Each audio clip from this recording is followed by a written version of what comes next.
Welcome to Phone Transformer. In today's video, we're going to show you how to clone multiple apps on Android phone with just a few easy steps. If you've ever wanted to run two accounts of the same app, this one's for you. Now let's get started. Step 1. First, unlock your phone and open the Play Store app. Make sure you're signed in to the correct Google account so you can download and manage apps properly. Step 2, within the Play Store menu, go to the search bar at the top of the screen and type in the name Parallel Apps. Then tap on the search icon to begin.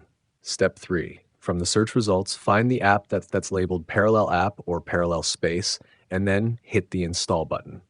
This is the app we'll use to duplicate other apps on your phone.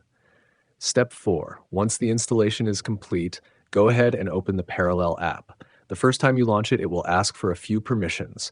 Grant those permissions and follow the instructions shown on the screen. Step 5. After everything is set up, you'll now see that some apps are already selected inside the Parallel app interface. You can uncheck all the apps first if you only want to clone specific ones.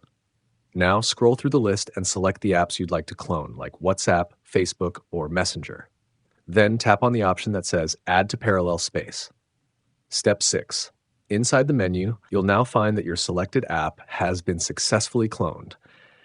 Just tap on the cloned version and it will launch like a normal app. You can now use it to log into your second account.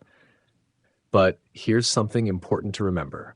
These cloned apps won't show up in your regular home screen or app drawer. Instead, you'll need to open the Parallel app whenever you want to access the cloned versions. Just tap on the Add App option, and it's easy. Add the other apps. Thanks for watching, and please subscribe to the channel.